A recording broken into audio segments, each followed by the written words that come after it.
Sir నమస్కారం sir. నమస్తే అండి. సార్ 'చిరంజీవి' గారు మొన్న 'మనశంకర వరప్రసాద్' గారి సక్సెస్ మీట్‌లో కాస్టింగ్ కౌచ్ మీద చేసిన కామెంట్స్ ఏవైతే ఉన్నాయో అవి ఇప్పుడు చర్చనీయాంశంగా మారిపోవడం జరిగింది సార్. సో, చాలా మట్టుకు దేశవ్యాప్తంగా కూడా నేషనల్ ఛానెల్స్ కూడా 'చిరంజీవి' గారు ఇండస్ట్రీలో కాస్టింగ్ కౌచ్ లేదు అని చెప్పారని ప్రచారం అయితే జరుగుతుంది. దానికి మళ్ళీ చిన్మయి గారు రియాక్ట్ అయ్యారు. ఒక పెద్ద పోస్ట్ పెట్టేశారు. మీరిలా మాట్లాడడం సరికాదని చెప్పేసి ఆయనతో విభేదించడం జరిగింది. అలా 'చిరంజీవి' గారు వర్సెస్ చిన్మయి గారిలా మారిపోయింది. సో, 'చిరంజీవి' గారి కామెంట్స్‌ని ఎలా చూడొచ్చంటారు? చిన్మయి గారి కామెంట్స్‌ని ఎలా చూడొచ్చంటారు సార్? అంటే 'చిరంజీవి వర్సెస్ చిన్మయి' అనేది కాదు. హ్మ్. అలా ఏం మారదది. అంటే 'చిరంజీవి' గారు ఇందులో ఘర్షణకు దిగే మనిషి కాదు. ఆయన సీరియస్‌గా దీని మీద రియాక్ట్ అవ్వడు ఒకటి. రెండోది ఆయన వేదిక మీద మాట్లాడిన మాటల్లో సెన్స్ అది కాదు. హ్మ్. యాక్చువల్‌గా ఆయన డాటరు సినిమా ప్రొడ్యూసర్‌గా ఇండస్ట్రీలోకి వెళ్ళటము, సక్సెస్ సాధించటము అనే కాంటెక్స్ట్‌లో ఆయన మహిళా లోకం సినిమాల్లోకి రావటం వలన అనే వైపు వెళుతూ మధ్యలో ఈ మాట వాడాడు. అంటే మీరు స్ట్రాంగ్‌గా ఉంటే, మీరు బలంగా నిలబడితే, మీరు పోరాడితే ఇలాంటివన్నీ మీ దరిదాపులకి చేరవు అని చెబుతూ దానిలో ఈ కాస్టింగ్ కౌచ్ కూడా ప్రస్తావించాడు. ఓకే. సో, మీరు స్ట్రాంగ్‌గా ఉండాలి. ఉంటే అనేక ఇబ్బందులొస్తాయి. కానీ ఆ ఇబ్బందులను అధిగమించి ముందుకెళ్ళాలి అని ఈ మధ్య చాలా సందర్భాల్లో చెప్తూ వస్తున్నాడాయన. ఆ మధ్య 'విజయ్ దేవరకొండ' సినిమా 'ఫ్యామిలీ మ్యాన్' ప్రమోషనల్ ఇంటర్వ్యూ చేశాడు 'విజయ్ దేవరకొండతో' ఆయన. అవును. చేసేటప్పుడు దానిలో తన కెరియర్ ప్రారంభంలో తన సఫరింగ్స్ గురించి చెప్పుకున్నాడు. హ్మ్. చెప్పుకొని న్యాయం కావాలి సినిమా సెట్‌లో నేను బయట నిలబడున్నాను. లోపల జగ్గయ్య గారు, శారద గారి మీద సీన్ తీస్తున్నారు. నేను నన్ను ఒక అసిస్టెంట్ డైరెక్టర్ వచ్చి లోపల నిలబడవయ్యా కోర్ట్ హాల్‌లో అన్నాడు. అంటే వెళ్లి నిలబడ్డాను. ఈ లోపల క్రేన్ మీద నుంచి చూసి క్రాంతి కుమార్ గారు "ఏమయ్య నీకేం పని ఇక్కడ బయటకు దొబ్బేయ్" అని తిట్టాడు అక్కడి నుంచి అందరికీ వినిపించేటట్టు. అది చాలా బాధేసింది. అరె! వాళ్ళు పిలిస్తే కదా లోపలికొచ్చాను నేను. తీరా లోపలికి పిలిచి మళ్ళీ తిడతాడేంటి ఆయన 10 మందిలోను అని బాధేసింది.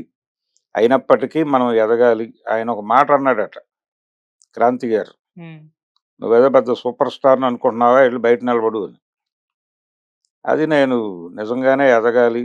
ఆయనన్నట్టు సూపర్ స్టార్ అవ్వాలి అని అనుకుని తల ఉంచుకుని బయటికెళ్ళిపోయాను అని జెప్పాడు. హ్మ్. ఇలాంటి పరాభవాలు చాలా జరిగినాయని చెప్పుకున్నాడు. చెప్పుకుంటున్నాడు ఈ మధ్య కాలంలో ఆయన. ఈ చెప్పుకునే క్రమంలో ఆయన ఉద్దేశం ఏంటంటే, నేను ఇవేవీ పట్టించుకోకుండా విజయం సాధించటమే గోల్ అనుకుని ప్రయత్నం చేశాను. విజయం సాధించాను. కాబట్టి విజయం సాధించాలి అనుకున్న వాళ్ళు ఇవేవీ పట్టించుకోకుండా ముందుకెళ్ళాలి అని తరచూ చెప్తున్నాడాయన. కెరియర్ ఓరియంటేషన్ తరహాలో. ఓకే. వ్యక్తిత్వ వికాస తరగతులు లాగా చెప్పుకుంటూ వస్తున్నాడు. హ్మ్. తన జీవితము, తను ఎదుర్కొన్న సవాళ్ళు ఇవన్నీ ఎక్కువ మాట్లాడుతున్నాడు ఈ మధ్య కాలంలో. ఈ క్రమంలోనే మొన్న వేదిక మీద కూడా వాళ్ళ అమ్మాయి ప్రస్తావన వచ్చినప్పుడు దానిలో నుంచి మహిళా లోకము, సినిమా పరిశ్రమ అనే కాంటెక్స్ట్‌లోకి వెళ్ళిపోయి, మీరు బలంగా నిలబడితే ఈ కాస్టింగ్ కౌచ్ లాంటివేవీ చెయ్యవు అని అన్నాడు. కానీ అక్కడొక ఇబ్బందుంది. హ్మ్. ఆ ఇబ్బందేంటంటే, బలంగా నిలబడటం అనేది జరిగితే అసలు అవకాశాలే ఇవ్వరు అనేది వాస్తవం. చిన్మయి ఆర్గ్యుమెంట్‌లో మొదటి మాట అదే. హ్మ్. అంటే మీరు చెప్తున్నారు మాస్టారు స్ట్రాంగ్‌గా ఉండమని. కానీ వాళ్ళు ప్రపోజ్ చేసినప్పుడు కమిట్మెంట్ ఇస్తారా అని ప్రపోజల్ వచ్చినప్పుడు నో చెబితే, ఆ క్యారెక్టర్‌కి కూడా నో చెప్పినట్టుగానే భావించాల్సిన పరిస్థితులున్నాయి హ్మ్. అని చెబుతూ మ్యూజిక్ ఏరియాలో కూడా ఉన్నాయి. రికార్డింగ్ థియేటర్‌లోకి వెళ్ళి ఆడపిల్లల పట్ల అసభ్యంగా ప్రవర్తించినటువంటి సంగీతజ్ఞులు కూడా తెలుసు నాకు అని చెప్పిందావిడ. పేర్లు ప్రకటించలేదు గానీ విషయం చెప్పింది. సరే ఎవరైనా కావచ్చు. అంటే ఇది జనరల్‌గా ఒక ఆహ్, అంటే అడ్వాంటేజ్ తీసుకోవటం అనే ఇది ఉంటుంది సహజంగా. ఓకే. అది కాదని అనలేం. ఎందుకు కాదని అనలేమంటే అన్ని చోట్ల ఉందది. సినిమా ఇండస్ట్రీలోనే కాదు. హ్మ్. ప్రతి చోట ఒక అడ్వాంటేజ్ తీసుకునేటువంటి పురుషులు ఉంటారు. ఉన్నారు. అంటే విచక్షణ అనే నరం పనిచేయకపోతే వాళ్ళు చొరవ చూపి ముందుకెళ్తారు. పొలిటికల్ ఏరియాలో కూడా ఉన్నారు. రాజకీయ రంగ ప్రవేశం చేయాలి అనుకున్న మహిళల జీవితాలు కూడా అంత ఈజీగా ఉండవు. వాళ్ళు కూడా అక్కడ కెరియర్‌లో ఎదగాలనుకుంటే కొన్ని తప్పనిసరి పరిస్థితుల్లో, కొన్ని సందర్భాల్లో లొంగుబాటు ప్రదర్శించక తప్పని కండిషన్స్ రావచ్చు. ఇది జరుగుతున్న వ్యవహారమే. దీనికి పెద్దగా ఉదాహరణల కోసం వెతుక్కోనక్కర్లేదు. వేళ్ళ మీద లెక్క పెట్టేయటం గాదు. అంతకంటే మించున్నాయి. హ్మ్. సో, ఆ కాంటెక్స్ట్‌లో ఆయన మీరు స్ట్రాంగ్‌గా ఉంటే అన్నాడు తప్ప లేదు అనలేదు. ఓకే. కాస్టింగ్ కౌచ్ లేదు అనలా. ఉంది. కానీ మీరు బలంగా ఉంటే మీ దరిదాపులకి రాదు అన్నాడు. హ్మ్. ఆ దరిదాపులకు రాదు అనే మాటలో ఇబ్బందుంది మాస్టారు అని చెప్పాలాయనకి. నిజానికి చిన్మయి గారు చేయవలసిన పనేంటంటే, చిరంజీవి గారు మీరు అడ్మిట్ చేశారు ఆనందం. చాలామంది అసలు లేదు అని మాట్లాడుతున్నారు. వాళ్ళకి చెప్పు పెట్టి కొట్టినట్టు చెప్పారు మీరు అద్భుతంగా. అని మొదలుపెట్టి ఆయనతో ఒక ఐక్య సంఘటన నిర్మించడానికి మీరు ప్రోగ్రామ్ మొదలుపెట్టాలి కదా! మీకది ఎరాడికేట్ చేయాలనేటువంటి ప్రోగ్రామ్ ఉండుంటే, హ్మ్. అంటే ఏదైనా జరిగినప్పుడు ట్వీట్ చేయటం మాత్రమే సామాజిక బాధ్యత అనిపించుకోదు. ట్వీట్ చేయటం గూడా బాధ్యతే. ట్వీట్ చేస్తే మాత్రమే సరిపోదు. ట్వీట్ చేసి ఈ ఇష్యూని సెటిల్ జేయాలి, సాల్వ్ చెయ్యాలి అనే ప్రోగ్రామ్ తీసుకొని, కలిసొచ్చే శక్తులన్నిటిని కలిపి ఒక వేదిక మీదకు తీసుకొచ్చి, వాళ్ళతో ఇండస్ట్రీ గురించి మాట్లాడిస్తే, మీద చెయ్యి వేయటానికి భయపడతారాళ్ళు. కాబట్టి ఆ వాతావరణం తీసుకురావటానికి ఇలాంటి అవకాశాలను జారవిడుచుకోకూడదు. ఇప్పుడు చిరంజీవి మీద దాడి చేయడం కాదు కావాల్సింది. ఆయన ఎక్కడి వరకు కదిలాడో ఒక ముందడుగు వేశాడు. హ్మ్. ఇమ్మీడియేట్‌గా దాన్ని అక్నాలెడ్జ్ చేసి ఆయనకు థాంక్స్ చెప్పి, అక్కడి నుంచి ఆయనతో ఇంకొక అడుగు వేయించడానికి ఏం చేయాలి అనే వ్యూహరచన చేసి వారితో ఒక డైలాగ్‌లోకి వెళ్ళాలి. ఇలా కలిసొచ్చే వాళ్ళందరినీ కలుపుకొని ఇండస్ట్రీ మీద ఒక ప్రెషర్ తీసుకొచ్చి, దీని మీద ఒక సీరియస్ ప్రోగ్రామ్ తీసుకునేలాగా అంటే సీరియస్ ప్రోగ్రామ్స్ ఏమి ఉండవు దీనిలో. ఒక ఒక కాన్షియస్‌గా ఉంది ఇండస్ట్రీ ఈ విషయం పట్ల అనేది అర్థమైతే అందరికి, ఎవరికి వాళ్ళు జాగ్రత్త పడతారు కనీసంగా. ఓకే. అప్పటికి జరుగుతాయి. ఇది ఆపటం అనేది అది మానవ సహజమైనటువంటి ఒక నైజానికి సంబంధించిన గొడవ. హ్మ్.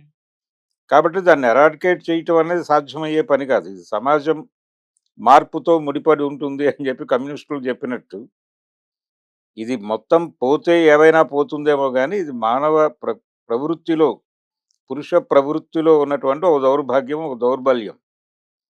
అందుకని దాని మీద సీరియస్ ఫైట్ చేయాలి. కనీసం ఆ మేరకు భయపెట్టగలిగితే చాలు అని ఒక గోల్ పెట్టుకుంటే చిరంజీవి లాంటి వాడు అద్భుతంగా ఉపయోగపడతాడు. ఓకే.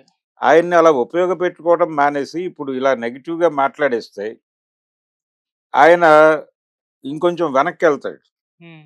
ఒక అడుగు ముందుకేసాడు గదా! అక్కడి నుంచి ముందుకు లాక్కురావడానికి ఏం జేయాలో అది ఆలోచించాలి గానీ, క్రిటికల్‌గా వెడితే ఆయన అసలు ఇలాంటి విషయాలు మాట్లాడకుండా ఉండటం బెటరు అనుకునే ఎండ్‌కెళ్ళిపోయే మనిషి ఆయన. ఆయన నైజం అది. ఆయన, ఆయన ఇండస్ట్రీలో చాలా మందితో చాలా రకాల ఇబ్బందులు ఎదుర్కొన్నాడు ప్రారంభ దశలో. ఎదుర్కొన్నా గానీ ఏ రోజున నో జెప్పలేదు. ఒక సినిమా షూటింగ్‌లో కోదండరామిరెడ్డిని, చిరంజీవిని ఇద్దరిని కలిపి అవమానపరిస్తే, కోదండరామిరెడ్డి ఆ ప్రాజెక్ట్‌లోంచి ఎళ్ళిపోయాడు గానీ చిరంజీవి వెళ్ళిపోలా. హ్మ్. ఆ రోజు బాధపడి మళ్ళీ మర్నాడు షూటింగ్‌కెళ్ళాడు. కోదండరామిరెడ్డి ఎళ్ళల. ఓకే. ఆయన ఎళ్ళిపోయి ఇంకో సినిమా కమిట్ అయ్యాడు. ఆ ప్రొడ్యూసర్ గారే ఆ సినిమాని డైరెక్ట్ చేసుకున్నాడు. హ్మ్. చిరంజీవి గారు మాత్రం యథాప్రకారం టైంకి షూటింగ్‌కి హాజరైపోయాడు. ఆ రాత్రి బాధపడి ఉంటాడు ఇంటికెళ్ళి. అంతవరకే. కాబట్టి ఆయనలో అంటే ఎదగాలి అనేటువంటి ప్రోగ్రామ్ ఉంది నాకు. అందుకని నేను ఇవన్నీ సీరియస్‌గా పట్టించుకోలేదు అని చెప్తాడాయన. అది ఆయన పద్ధతిలో ఆయనకి ఒక ఇదుంది. ఒక పర్సెప్షన్ ఉంది. ఆ ధోరణిలో ఆయనెళ్ళాడు. దాన్ని తప్పో, రైటో అని జడ్జ్ చేయటం అనేది ఎవరికీ సంబంధం లేని వ్యవహారం. అందుకని ఆయన ప్రొటెక్టివ్‌గా ఉంటాడు. తన్ని తాను ఎక్కడ కాంట్రోవర్సీ‌లోకి తీసుకెళ్ళటం అవి చేయడు. అలాగే ఎవరైనా తన గురించి నెగెటివ్‌గా మాట్లాడినా గానీ, ఆయన స్ట్రెయిట్‌గా వాళ్ళతో ఘర్షణ పడడు. కాకపోతే రకరకాల పద్ధతుల్లో వాళ్ళని ప్రాసిక్యూట్ చేయడానికి ఆయన స్టైల్‌లో ఆయన ఏదో ఆపరేషన్ చేస్తాడు. కానీ స్ట్రెయిట్ అవే అటాక్స్ ఉండవు. ఆ జాగ్రత్తలు తీసుకుంటాడాయన. అందుకని ఈ విషయంలో కూడా ఆయన మీద క్రిటిసిజం పెడితే, ఆయన ఆ వేసిన ముందడుగు కూడా తీసేసుకొని వెనక్కెళ్ళిపోతాడు. హ్మ్. అందుకని అలాంటివి చేయకూడదు. పరిశ్రమలో కాస్టింగ్ కౌచ్ ఉన్నమాట వాస్తవమే. హ్మ్.